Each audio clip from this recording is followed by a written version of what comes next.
Thou hast no right but to do thy will. Do that, and no other shall say nay.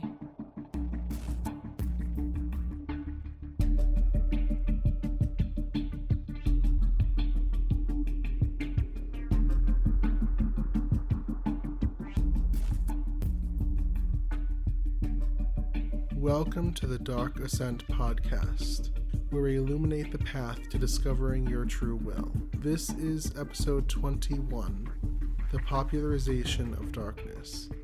To learn more about our work, please visit darkascent.org. Do what thou wilt shall be the whole of the law. Welcome to our podcast. I am your host, Melektoth, and I am here with my wife, Elinara. Hi! And today we are talking about, as the title suggests, the popularization of darkness. So I'm kind of curious where this is going to go. I sort of just chose a topic that has been interesting me and not entirely sure what direction it's going to head in, so we'll see as the podcast proceeds. But it's based on something I've been noticing. So just to give a little bit of background, recently, and I'm sure a lot of you are familiar with these shows, but Elinara and I we started watching the show, The Chilling Adventures of Sabrina, which is an awesome show. Yes, it's amazing. And, we finally I've been wanting to watch it for a while. It came out... Did it come out in 2018? I think last year, yeah. I had been wanting to watch it for a while. I heard some complaints from Christians and, your usual things when anything like that comes out. And anytime something upsets them, it kind of intrigues me. Oh, yeah, of course. So I was sort of thinking, I wonder what the show is about, because they were talking about, like glorification of Satan, all this kind of stuff. So I was really interested in watching it. And so we started watching it, a couple weeks ago, I think. Got through both seasons. Yeah. Which are 20 episodes in total in a week. Yeah. A week. Was it a week? Not even a week. Maybe it was a week, exactly. Needless to say, it was, we really enjoyed the show. But, it started off as sort of contemplation for me where I've been reading some articles from people who reviewed the show or were talking about what happened in the show and all this kind of stuff, because I like to look up spoilers sometimes. And it really, obviously the show is, if you haven't seen it, it's quite dark. It's all about, it's about witchcraft, which is nothing new, but it's in a very dark motif, I guess, where it's around Satan and like demons and really dark subjects. Okay. And for a lot of the show, you don't really know where you're coming from with it. Like, I know the first few episodes, it was like, okay, who are we supposed to be rooting for? Like, do we want her to stay with her mortal friends, or do we want her to go to the dark side, or what exactly do we want? That was something that was, for me, like, what are we supposed to want here? Yeah.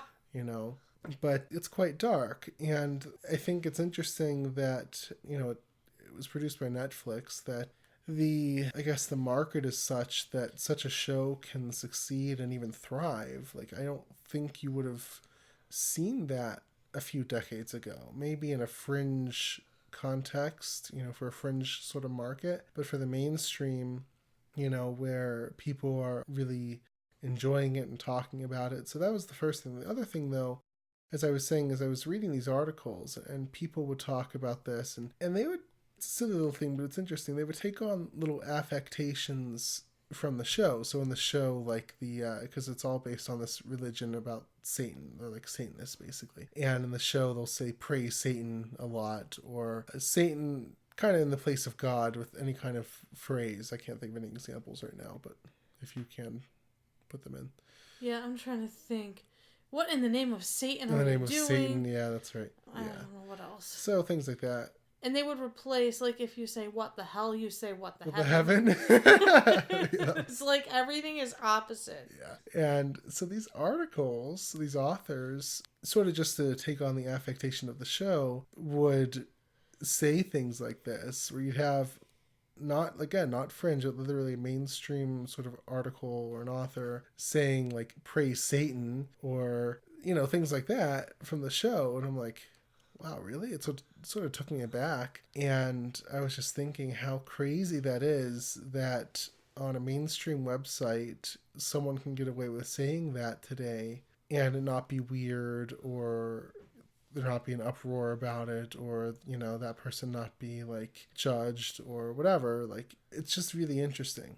And then the other thing that happened after that show, we started watching another show called Lucifer, which is totally different feel. It's not nearly as dark as Sabrina. But in a way it is, though, too. Yeah, but it's also kind of the popularization or the glorification of Satan or Lucifer or whatever. And I was talking to my mother about this show, and she said, "Oh, I love that show." And she goes on and on about how, how she likes the show and all the stuff that happened and why it's so cool. And she's like, "I love Lucifer." And we were sitting in the car, I remember, and I kind of like paused, and I'm thinking, wait, what? My mother is not dark. She's not like, darkness scares her.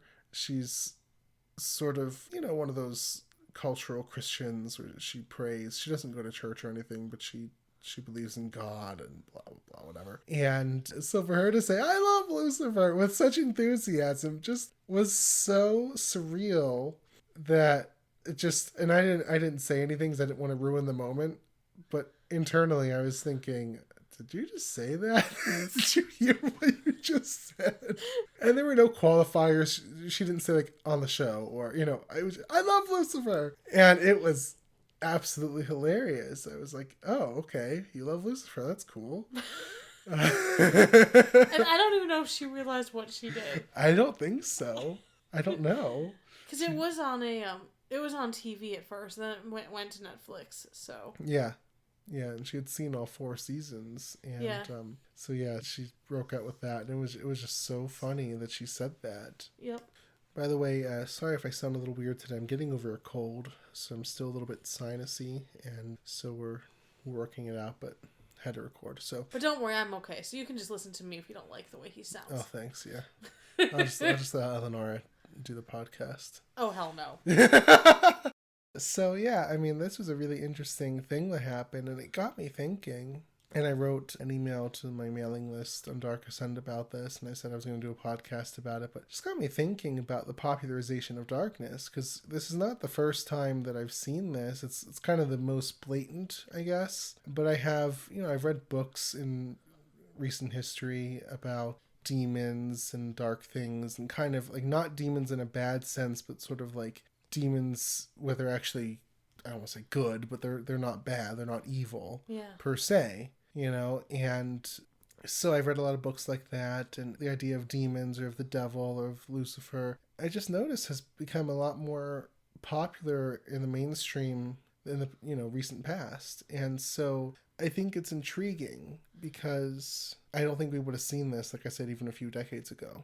If you want suggestions of those books, Kim Harrison wrote the Hollow series. There are demons in there that are not portrayed as horribly evil. I mean, the main character thinks they are at first, but then realizes that, they're not. And then what was it? The Demons of Aslan?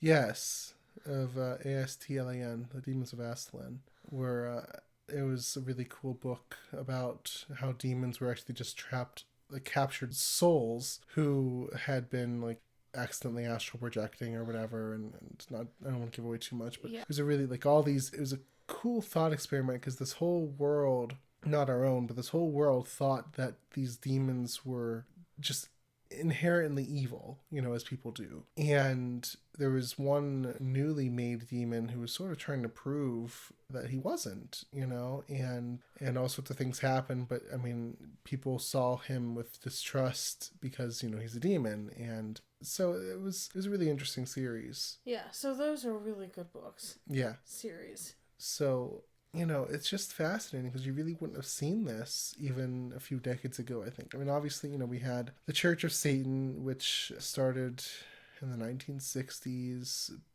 and that helped, but it's still not mainstream. Like, if you go out and say, yeah, I'm a Satanist, 9 out of 10 people are probably going to be like, oh, okay, and kind of be uncomfortable with that, right? Just in general, it's not something you go out and say, I'm a Satanist, and people are like, oh, cool, I mean, I guess it depends where you live, but just in my experience, it's just not something people tend to take lightly. So, well, except when I got my latest tattoo, it's a sigil of Lucifer, and I had to, I told them what it was because I wanted a certain effect or a certain style with it. And one of the tattoo artists there he was actually, I think he's an ex-Satanist, or was he still? I don't remember. No, he just was interested in it. Yeah, he was familiar with the Church of Satan. We were talking about it. We were all talking about it. Yeah. Like it was nothing. Yeah, so that's more of a fringe scene itself, I guess. So I mean, it's a tattoo parlor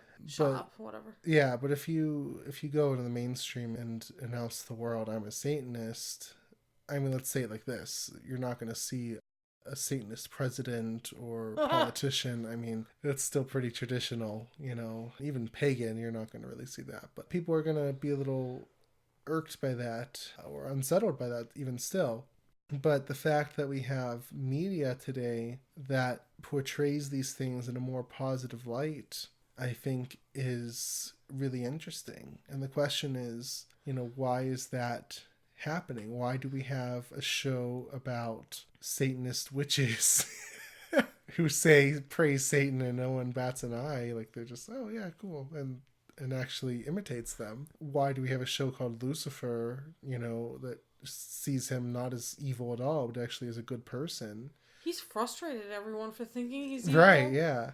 Now, from one standpoint, this is sort of a relative thing, because if you're a Christian, let's say, then your point of view is going to be that, Satan is fooling the world into thinking that he's not evil at all, and that, this is all okay, and so now it's the media is accepting this message, and it's going, you get the point. And you could see it in that way, but obviously I don't think that's the answer. It's too easy. Yeah, I mean, honestly, it's like a scapegoat. Right. It's just too easy. And if there were a hypothetical Satan that would tempt you, it wouldn't be that blatant.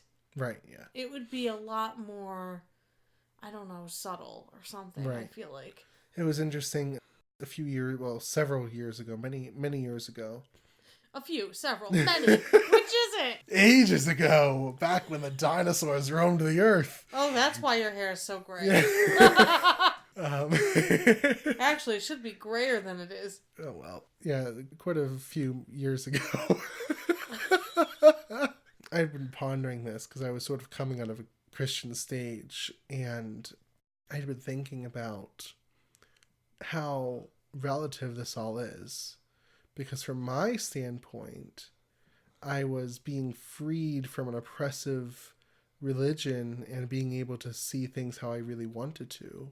And I fully recognized that from a Christian standpoint, that I had been led astray by Satan, and that I had lost the truth, and that I was going to hell or whatever, and that I was just being tempted by the devil, right? And there's nothing I could possibly say to refute them, because from their standpoint, that's right, it seems to be true. Yeah. And anything I would say would only serve to validate their perspective. Yep. So, it was sort of an enlightening moment, because I was thinking, I don't think they're right. They think they're right, but I don't. But what can I possibly say to them? There's nothing I could say. All I can do is follow my path, but I can't get into their world, their self-constructed world, and say, yeah, you're wrong because A, B, and C. I mean, I could, but it wouldn't work. And in their world, that sequence of events makes sense. That reasoning makes sense. Right? And I get that because I've been there. Oh, yeah. I've been there, and I've thought in that way, and I've believed in that kind of way, and said that about others.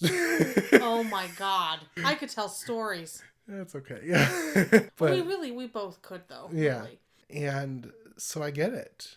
And that's the value of being, I've been in so many different religions over the years that I can get it. I can almost argue for any one of them and tell you reasons why it could be true. And the thing is, and I'm not talking about fundamentalist Christians, and I'm sorry if you are fundamentalist and listening to this, because I'm about to bash you, but fundamentalist Christians are very stupid. I'm sorry. Okay. I'm really not trying to hurt people, but I've been around... But they're stupid. I'm not trying to hurt you, but you're stupid. And, there are some fringes that are okay, or some, groups that are okay. Yeah. But I'm talking about the ones that are, like, hyped on emotion. Yeah, yeah. Like some Pentecostal churches, things like that. They have no clue about the Bible or anything. Right. And if you were to say something like what you're saying, they'd be trying to, like, get the demons out of you. Right, yeah. But if you talk to maybe a Catholic or someone that might be a little more open-minded, an Episcopalian, they're not going to do that. Right. Because if you're reasoning all of this out, like, okay, I know what you're about to say. Like, I know that you're going to say this, and I'm reasoning it out. Like, you're thinking intellectually about it and rationally about it. Yeah. So they would probably conclude that you are not, in fact, influenced. Yeah, I mean, it's hard to... I mean, Catholics, I've seen... Oh, some do. I'm not saying they just don't. as bad.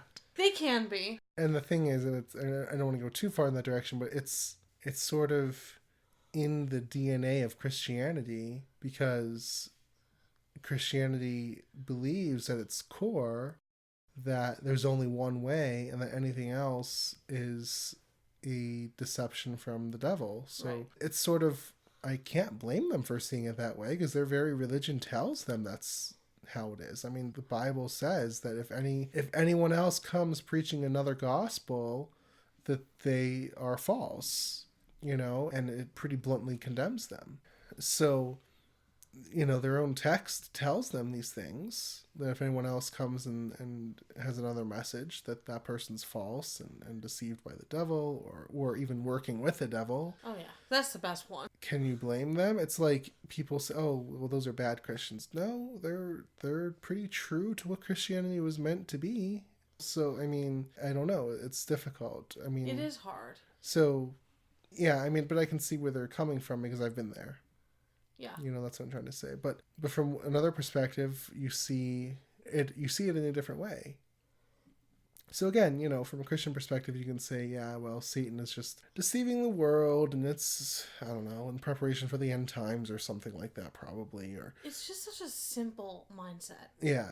It's too simple. It's too easy. But, why is it really, when we really look at why darkness is more popularized now, why is it? And I think, it's not, it still has a long way to go. There are still a lot of light workers. Oh, God. Cringe. Who, yeah, I was trying to put the cringe into my word, who go around and try to say that only light is valuable, and they try to spread, shine the light and all this kind of stuff. They're almost just as bad as Christians. Right. So you still have that kind of mentality in paganism or in Wicca or in the New Age, or in, this mentality is really big. So it's definitely out there. But yet again, you can't ignore the trend that darkness is being more accepted and more popularized in some way. So, again, why is that? I think part of it, actually, well, a lot of it, I've been talking about the eons. We talked about the different eons in episode 18. You can go check that one out. I'll give a link to that podcast in episode 18. But in episode 18, we talked about like the old eon and the new eon, the eon of Osiris and the eon of Horus that we're in now. And I think this is ignored a lot, but I think it's important that, the old eon was all about good and evil, and this battle between good and evil and light and dark, because the sun was seen to die and then be resurrected and conquer the darkness, right? So you kind of had this motif, or this myth of the light conquering the dark, and this grand battle between the two. And in the new eon, you kind of see that as illusion, but the risk is that, and what a lot of people do, is that they see the darkness as illusion and the light as the victor by default, because there is no darkness. And that's what a lot of people do. But the thing about that is it ignores essentially half the universe. It ignores half of existence, because there is light and dark, I don't want to say good and evil, but that kind of conception of it, black and white, male and female, and so on and so forth. you have two polarities. And, I've talked about this. I don't think I've mentioned this publicly yet, so I'll talk about it a little bit. But there's a concept, an equation basically in magic called 0 equals 2. I think I mentioned this in the podcast yet. You did somewhere, but I don't know where. In the course and in the newsletters quite a bit. Oh, okay. I don't think in the podcast. Gotcha. If I have, then whatever, but I'll mention it again. But there's this formula called 0 equals 2 that Aleister Crowley liked to talk about a lot. And essentially it goes like this, that first there was void, there was nothing, which is 0. But as soon as anything existed, there had to be 2. You can't just have 1 because, first of all, let's say you have nothing. And let's say one thing pops into existence. Well, the moment that thing pops into existence, you have that thing and you have not that thing. You have the absence of that thing. Right. So if we have 0 and then point A pops into existence, we have A and you have not A. And that's the only way A can be defined is by not A, right? Like the only way you can define what something is because it's not that, it's not that, it's not that, right? So that's two things. It's something and it's a nothing. And so you have this balancing equation happening all throughout the universe as things pop into existence. You have the thing and you have the opposite of the thing, or the absence of the thing. And so everything comes in twos, in pairs, in opposites, and it has to all balance out to 0, right? And so when you can see that, then it really makes sense, 0 equals 2, because the moment you have anything, you have 2. The reason that's important is because you can't just have light. Yep. Just by the very nature of that formula, you cannot just have light. You must have light and dark. If anything exists, if light exists, then not light must exist. And not light is dark. Right? Darkness is defined as not being light. That's sort of what defines it. In fact, there's an awesome, for those who are in the, Tao Te Ching course that's still ongoing, I had, back in chapter 2, it talks about how the opposites define each other, long and short define each other, and good and evil define each other and support each other and all this stuff. And you need all these different opposites. So you need both light and dark. You can't just pretend one doesn't exist anymore. Right. Because it's inconvenient or because, it's whatever. And just focus on the other part of it. Because the part that you're ignoring will show itself again. And usually when it shows itself, it's not going to be pretty because you've been ignoring it.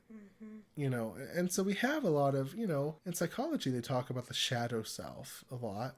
Right, this was the Jung did. Yeah, Jung. And so again, this is getting more popular. People are talking about you need to be familiar with your shadow self. You need to be okay with the darkness. In shamanism, apparently, it's a huge thing. Right. Just from the very brief studies I've done, that's very important to work with your shadow self or your dark self. Yeah. And to not be afraid of it. And the whole journey is facing it so you're not afraid of it and realizing that really it's not what you think it is. Right, exactly. So I think the new eon, some people say it's just about, okay, I said last time, but in episode 18, the new eon is about the realization that the sun shines eternally, and it is about that. Mm-hmm. It really is. But some people look at that and say, well, that means that there's only light because the sun is light and whatever. But what you're missing is there is that beyond the sun. What's beyond the sun? What's there when the sun isn't? Or when you look beyond the sun? Because the sun isn't everything.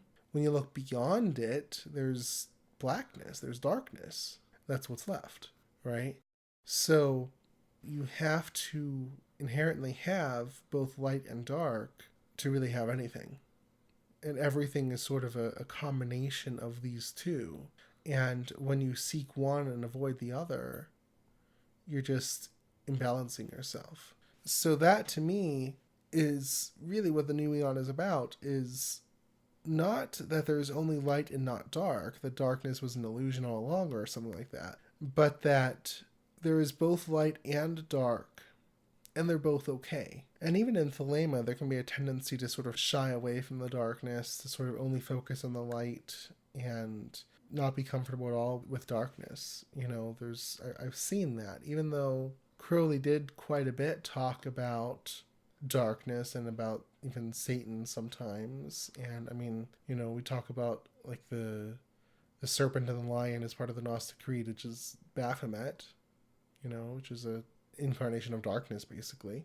And so Crowley did talk quite a bit about darkness, but a lot of people still kind of try to ignore that part of it and just focus on the light and surrendering the self and dissolving into the all and that kind of stuff. And that's cool. That's part of it. That's definitely part of it. But you can't ignore the darkness. And I think we're seeing much more of a popularization of that now, because it was way, way underrepresented.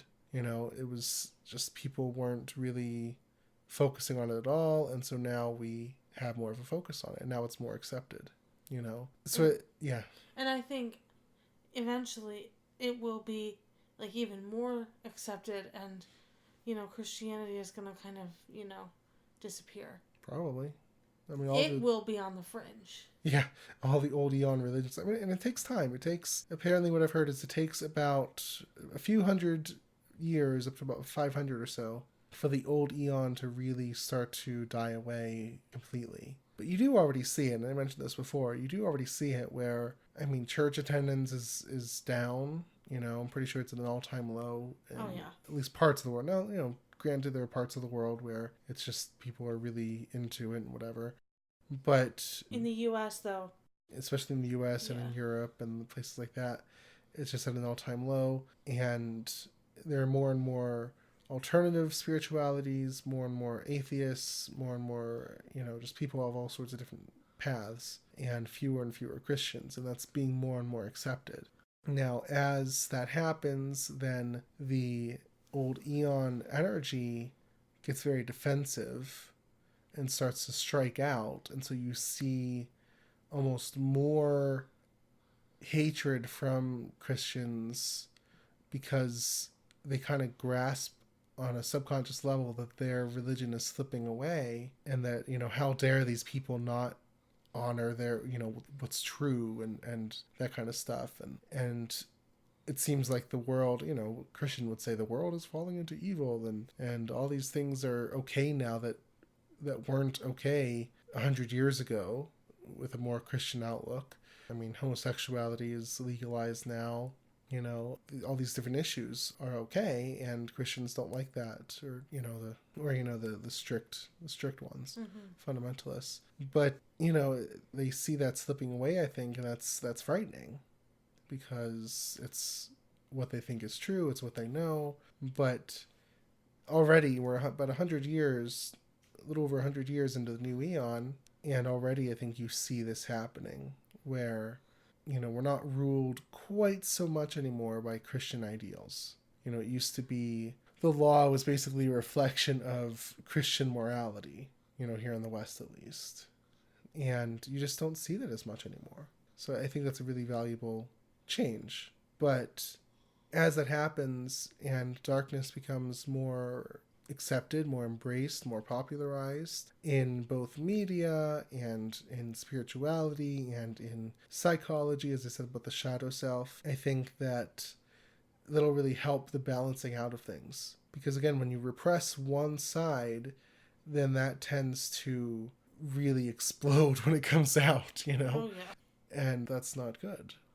But when you can honor both sides, both the light and the dark, then you have more of a balance.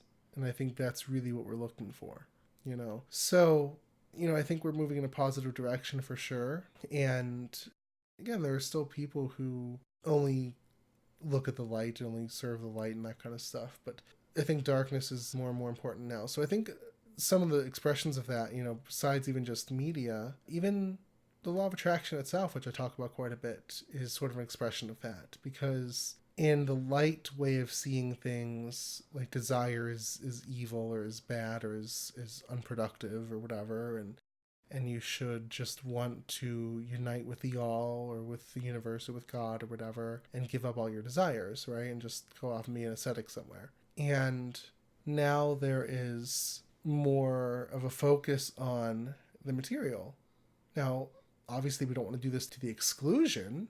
We don't want to only focus on the darkness to the exclusion of the light, and some people do that. But now more people are focusing on material and saying, hey, what if it's okay for me to be rich or for me to have the things I want? And that is a more dark outlook, because we're not just focusing on, okay, I just want to unite with the all and surrender and lose the ego and all this kind of stuff. I don't want to just do that. I want to actually have some things and actually have some nice experiences, and we're accepting that more now, and we're seeing ways that can happen through how we think and things like that, and how we feel, how we focus on our emotions, and how we deal with life. We see how we're almost, I want to say, meant to have the things that we generally want to have, as long as it's in alignment with our true will. And that's a huge bit of progress, I think, because, 100 years ago, when there was more of the occult and like when Thelema was getting started and things like that, any kind of magic for material purposes was sort of seen as black magic and evil, right? And I've talked about that before. I don't know how much you remember that, but I don't remember you talking about it here.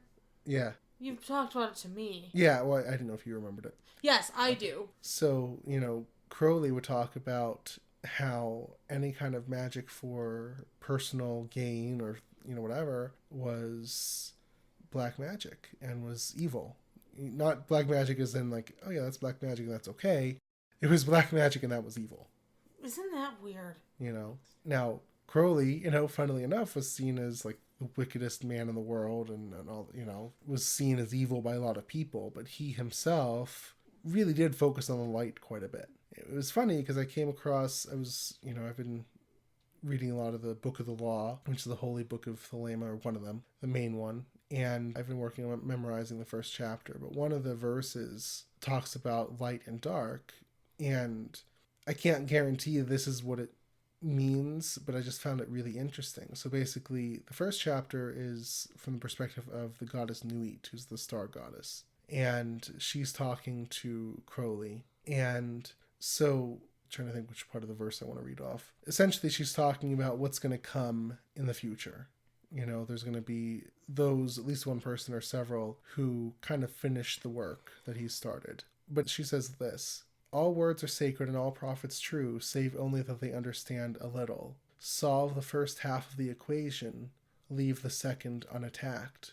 But thou hast all in the clear light, and some though not all in the dark. So that's chapter 1, verse 56. And to me, when I read that, I was like, okay, so you have all in the clear light, and some though not all in the dark. And at first, it sort of suggests there's stuff he doesn't understand, and that's what she's saying. That's sort of a surface interpretation, I think. But I was thinking, is it bad that there's some in the dark? Like, what if she's saying that he has all in the clear light, he's focusing on the light, and some though not all in the dark, which is, he does focus on the dark a little bit, but not that much. And paired with, solve the first half of the equation, leave the second unattacked, he focused on the light. What if the light is the first half of the equation, the dark is the second, and he's leaving that unattacked, he's leaving that undone. That wasn't his place to do that, or he wasn't ready at that time. So when I sort of saw that and made those connections, it was like, I think that's really fascinating, because I do really believe you have to sort of separate the Book of the Law from the work of Aleister Crowley himself, because the Book of the Law is, it was an inspired text. I fully believe he channeled it, and there were parts of it he hated for a very long time and couldn't come to terms with. But his work has to be kind of seen as separate, because it was his own ideas, and he was a genius, really, but it was just his own ideas. And for as smart as he was still kind of in the context of the old eon, and he said that himself, people will come later on who are born in the new eon who will see this all completely differently. But it's hard when you're born in the old eon and you're sort of trying to start this new thing, but your thinking is still rooted in that old way of thinking. It's hard. And so I think that a lot of, and I respect a lot of his work, obviously, but I think a lot of it was focused on the light and how to let go of desire and how to merge with the all. And that's all great, but he didn't really focus on the material too much or on the darkness because I think it was unknown to him. He didn't know what to make of it besides, he would use it to sort of kind of go against or challenge Christianity in a sense, in a sort of antinomian, rebellious way he would use it. But he didn't know how darkness can be used in a positive context, not as an oppositional context, if that makes sense. He was great at opposing things he didn't like, and that's sort of dark. But what is darkness in a positive context? Positive darkness, if you will, I guess. And I think he didn't really grasp that. So, in fact, I think that kind of scared him a little bit, and I could be wrong. I'm not an expert at his writings or anything. Sounds good to me. But it just, that makes sense from what I've seen. And so with, as the energies of the new eon are carrying themselves out and you have these newer messages, like the law of attraction has become very popular since then, and a lot of other things that are like that. The idea that you can have what you want and it's okay is now a very popular idea, or it's getting there, and I think that is a dark concept. It's a positive expression of darkness. It's not a negative one, right? We're not opposing anything, but we're positively stating I can have what I want, and that's okay, and the universe will actually support me in getting that. This is a new idea. Yeah. I mean, a few hundred years ago, you would not really see that. I mean, you had magic, but it was in the context of connecting with spirits so that you could receive greater knowledge, so that you could, ascend or evolve spiritually or whatever. Well, but didn't you tell me recently that you wouldn't use magic to get goals? Well, I'm speaking in a general sense. So when I say magic, personally, I don't use rituals to get goals. But the law of attraction is... It is magic. Magic. It really is. And even Crowley did say this, that every thought and every word and every action is magic. Every deliberate thought, word, and action is magic. Let me put that context there. Every deliberate thought, word, and action is magic because you are performing some task with the intention of influencing the world around you, and that's magic. So personally, I don't use ritual to get things just because I don't see the point, but I do use the mind and my knowledge of how the universe works to make things happen all the time. It works. It does work. So this idea is quite new. You wouldn't see that happening 100 years ago or 200 years ago or 300 years ago. You just wouldn't see that happening. Right? It was just, you used it for spiritual purposes. And not to say there was no one. I'm not saying not one person ever used magic for personal gain. No, obviously they did, but it was just more fringe, But now the law of attraction, I hate The Secret, but from the time of The Secret especially, it's been in the mass consciousness. I think that's the one good thing that it did. Wasn't it since Napoleon Hill's time it started? Even before him, yeah, but 1800s, was it? Late 1800s, yeah. But it wasn't really, it didn't take that well though. Yeah, it didn't really take off until The Secret happened. Right, and then now it's everyone pretty much knows about it, and a lot of people are trying to use it. So it's in the mass consciousness, and so people know about it. People know I can affect my reality. They might not know how to do so, and The Secret kind of watered it down quite a bit, but they know that they can. And so again, this idea that you can have what you want, that materialism or the material things are okay, is an extremely new idea, and it's a positive expression of darkness. So that's one way that this has developed, and I think that's really positive. But again, you don't want to focus on darkness to the exclusion of the light, and I think this is where a lot of law of attraction people get stuck. So I think there are two places they get stuck. Number one is that they pretend that what they're doing is light when it's really not. That's true. They pretend that, so they'll say things like, this is for the highest good of all, and that kind of thing. And I'm just not a believer in that, because if it's your true will, it really doesn't matter if it's for the highest good of all. Does, let's say, a planet in its orbit worry about what other planets are doing? Nope. No, it just does its thing. If it's in its orbit, it's in its orbit, right? Or in Thelema, they say every man and every woman is a star. And the idea is like every star has an orbit. And so one star has an orbit. Does it worry about what that star over there is doing, what that star over there is doing? No, that's not part of its business. That's not part of its orbit. It only worries about what's in its own orbit, right? And that's it. So if it was worrying about anyone else, that would be out of its orbit, actually. So it's foolish to think like, oh, this has to be for the highest good of all. No, it doesn't. As long as it's in your path, in your orbit, that's all that matters. But people are still sort of, even though they accept they can have material things, even though they accept that, it's okay to have material things and they can manifest that, they still sort of try to justify it. Like, well, I'm going to have money, but it's okay because I'll use it for good things. I'll give to charity.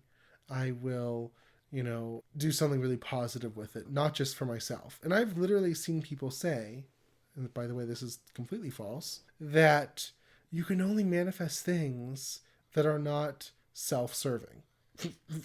No. I promise you that's not true. I saw someone, a friend of mine, kind of loosely used, but an acquaintance of mine, I guess, would say this, like, no, you can only manifest for things that are not self-serving. And I said, well, I hate to tell you, but I've gotten vacations, I've gotten computers, I've gotten jobs, I've gotten lots of money for no other reason than I really wanted them.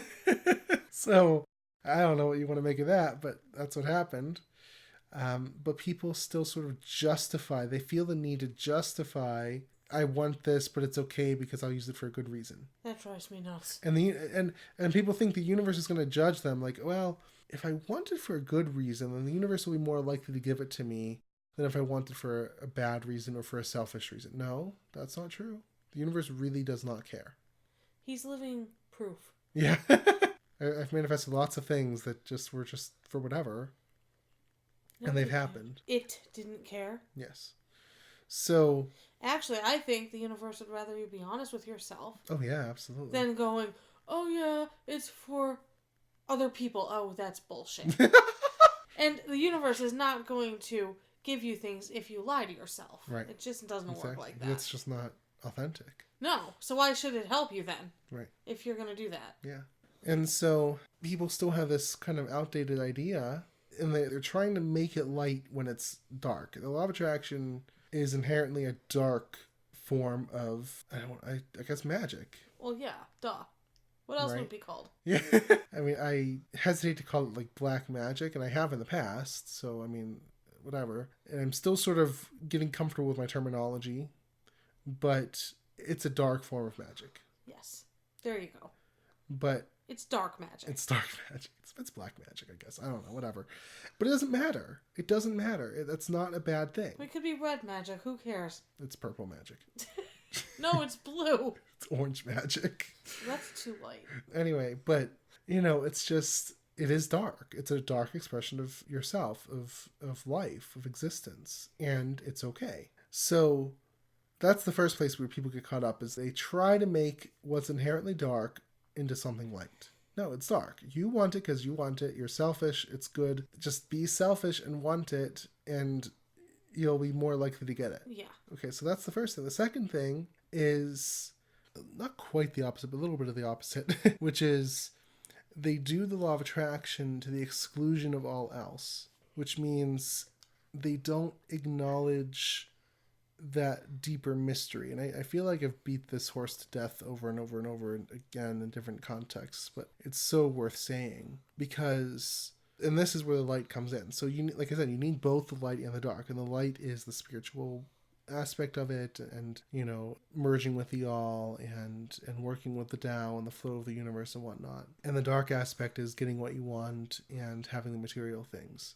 And so this is why, you know, at first, when I started all this earlier this year, I talked a lot about black magic, and that was, you know, I was sort of trying to balance out this perceived imbalance. So I talked about black magic and the law of attraction. I think, you know, call a spade, I guess. It is a form of black magic.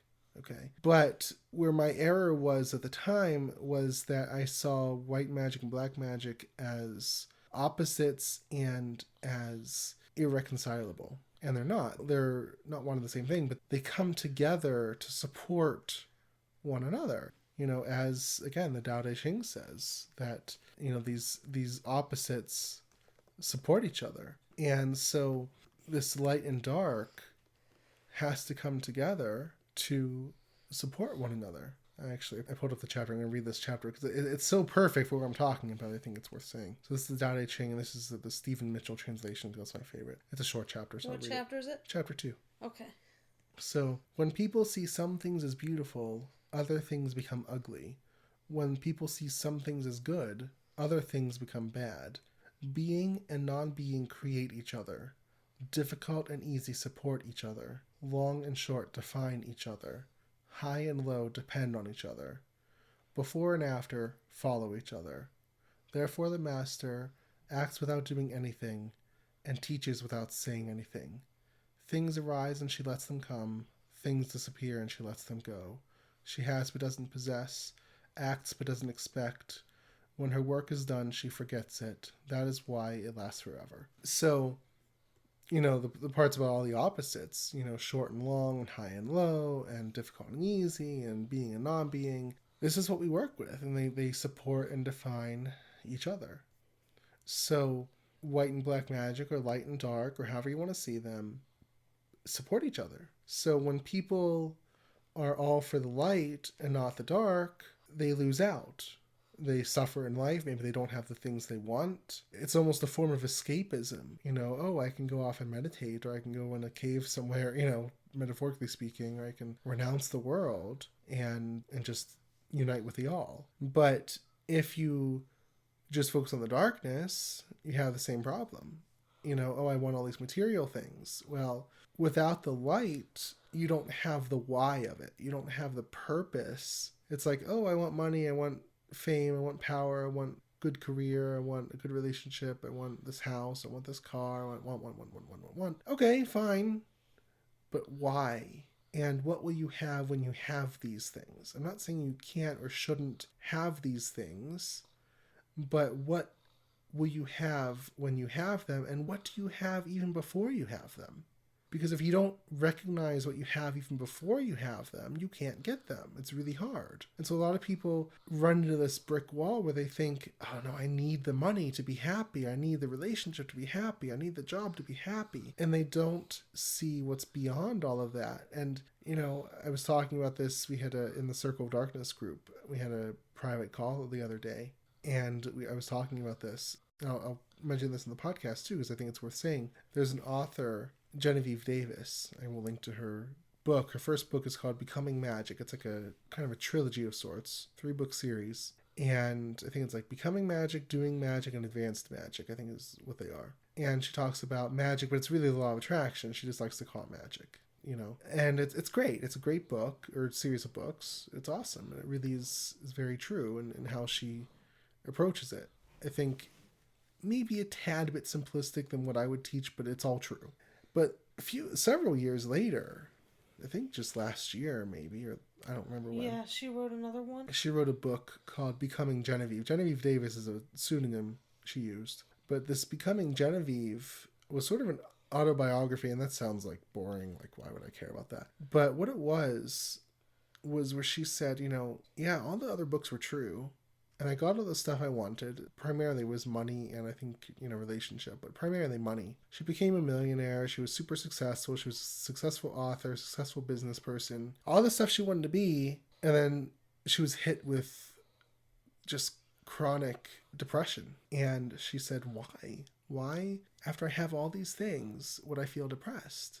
Like, I have the money, I have the relationship, I have everything I want. I'm living a great life. Like, why would I feel depressed? And she realized that her life up to that point had been defined by struggle and seeking and wanting. And that once she didn't know what to do. She didn't know what the point of life was. She didn't know what her purpose in life was. What was she supposed to do? What was all this for? You know, and people kind of ignore this part of the process. And I don't want to go too far there because it goes beyond our topic a little bit, but she got really depressed because she just didn't know what to do now. What's next? You know, I have everything, now what? What's the point? And so she started to go into more, I don't want to give it away, but more spirituality and mystery and discovering those sorts of deeper things. For her, it was non-duality.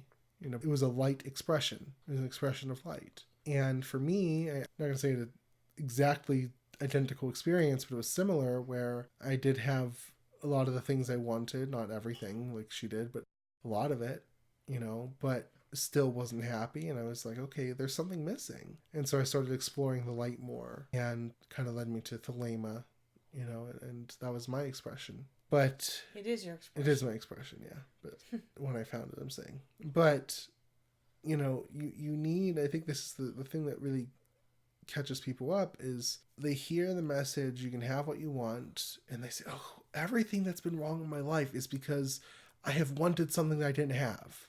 This is the sort of, I'm sorry to insult, but infantile notion that people have about the source of suffering. I suffer because I don't have enough.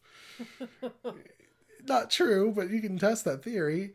But the thing is, one of two things will happen when they start trying to get stuff. Either, number one, they will struggle because they don't have anything good to focus on in the meantime. It's like, well, this money is like, that's what I want. That's what I need to be happy. So how can I possibly be happy? How can you tell me you can have what you want? Oh, but by the way, you have to be happy before you can get it. Well, how can I be happy?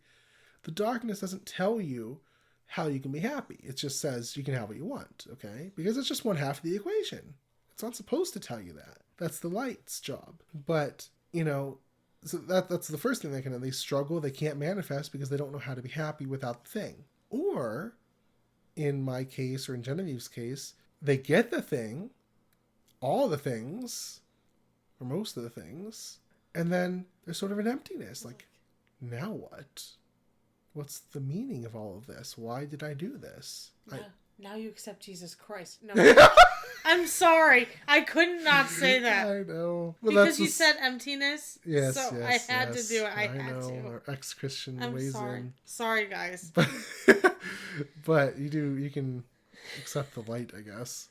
Sure, there you go. But, you know, people see this as a polarity. So, like, all that was just empty desire. And that's again, the risk, is all that was empty desire. Now I see the light, and now I'm just going to be one with the all. And no, it was valid that you wanted what you wanted, but, you know, you just didn't see the greater context of it. So that's where the light and the dark balance out each other. And I think that's what the Book of the Law was pointing to. You know, when it said, basically, there are two parts of the equation, and Crowley had one, not so much of the other. But you have to have both in order to really just be a successful, well-rounded, happy person. Yep.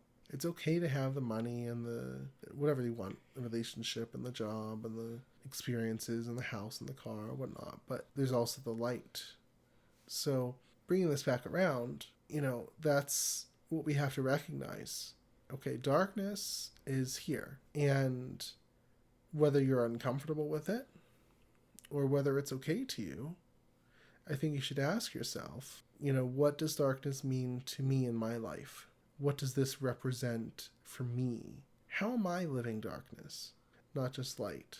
You know, most people are already living pretty light, so most people don't really need help in that regard. If you do, then, you know, whatever. Most people, though, it's sort of drilled into them from a young age. You know, be a good person, be selfless, care for others, and desire the best for everyone, and blah, blah, blah, blah, blah. And that's, you know, great.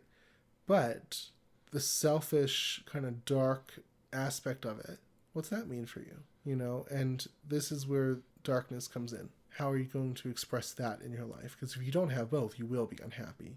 Either you'll feel just overextended because you're trying to help others and, you don't take care of yourself or your own needs, or you just feel ungrounded because you're so up in the clouds, like, I'm just going to meditate and merge with the all or with God or with the universe, and nothing else matters, and desire is bad and whatever. And that's, but you're not going to be grounded. So what message does darkness have for you? And that's what I would be asking myself. And how do I feel about it? And I think this is becoming more and more, kind of in the global consciousness now with these shows, like I mentioned, and demons are not so bad after all, and Lucifer's actually okay. And these are all, it's hard. It's a bit of metaphor, but it's also a bit of reality. I mean, there are these spirits, there is being called Lucifer, but it's also representational, where it's like, what do these ideas or these beings or these concepts represent for you? And how can you relate that to your own life? And that's what I would look at. Again, it's just, how is darkness expressing itself? How can I express it more in my life? How can I balance this equation? That's what I've been doing in my own life. Is, again, I kind of overbalanced a little bit towards darkness for a while, and it's like, Dark Ascent, all dark. And then it was like, wait a second, but the light is there too. That's necessary. And actually, there's not such a huge difference as people think, So let's bring them together. And that's really where I've been lately, and trying to express that balance. So hopefully that helps. I think it's an important message. I'd love to see how that plays out for you. So you can come over and see the show notes or start a discussion on the website. You can come over to darkascent.org/DA021 to do that. I'd love to hear about what your experience has been, or what your thoughts are about this. And also, I do go a lot deeper with all of this in the Circle of Darkness newsletter. So if you would like to check that out, it's a monthly newsletter and goes far, far deeper. Oh gosh, this past one in last month was a lot longer than usual. 20 pages, usually it's about 16 pages. It just depends how prolific I'm feeling. But, it'll be time for July's here pretty soon. So if you want to sign up for that, you can go to darkascent.org/circle to check out the Circle of Darkness. So I think it's fun. Yeah, it is fun. I thank you for joining us, and we are here every 2 weeks now, so we will see you hopefully in another 2 weeks for another episode of the Dark Ascent podcast. With that, I hope you have a wonderful 2 weeks. Bye, everyone. Bye. Love is the law, love under will.